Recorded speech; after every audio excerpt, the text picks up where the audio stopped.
So we thought we started off with that video, jazz it up a bit. Anyway, we're going to talk a little bit about the prototype board and controller and everything, but first just to show exactly what's going on in the video and how it's working.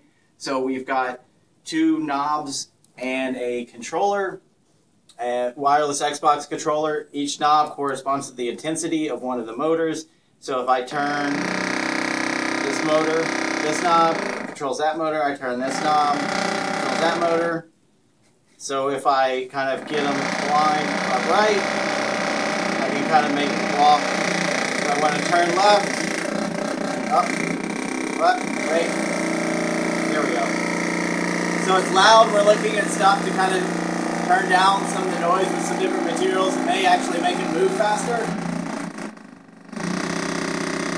But you can see that I can basically make the Xbox controller walk, move around, turn.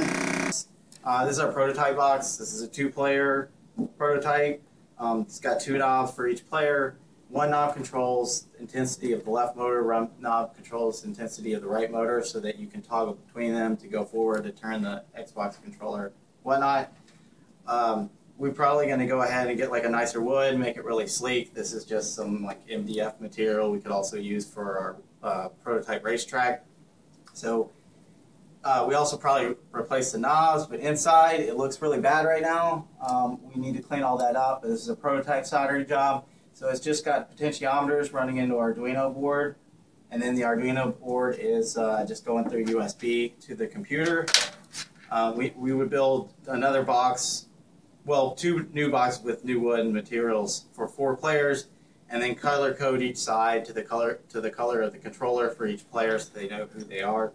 The video footage we took was of friends of ours. That was our proof of concept that we got everything working with 2 controllers racing on the board.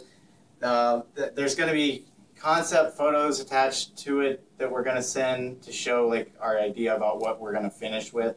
And then, this would all be on some sort of table or something. Maybe on the ground, because it's kind of cool to get on the ground, but it's also a little more difficult, so we'll figure out about that. But you basically will have 4 controllers along here, and you race to the finish. And then we're looking at doing things with cutting out small areas and putting in motors and knobs that randomly spin to vary up the playing field, and then also some pegs that you can put in obstacles so that you can kind of vary up the track. And then we're also thinking about what other games we could apply just basically on this surface. So we have racing. We tried a little bit of sumo wrestling, so you would have like a pedestal in the middle, 2 to 4 players, and then it's just like egg crates so the controllers don't break. And then you are fighting to push them off the pedestal. We've talked about something that's almost like curling, or a kind of curling/soccer game where you're trying to get something to the other side and you're actually playing 2-on-2. And then, do everything, just kind of make it look rockin' and awesome, which mostly means lots of colors and stickers.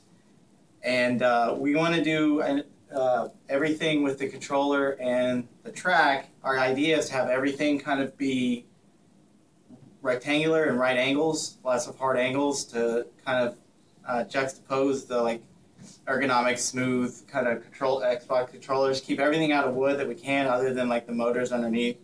So we would have another Arduino underneath that will spin anything that actually is kind of randomly or dynamically moving on the track underneath. But other than that, pretty much everything the user would see would be painted wood, and then Xbox 360 controllers on the surface. And the idea would be that this would be sitting on some sort of table or something, and then all the wiring, the PCs and everything would be hidden underneath.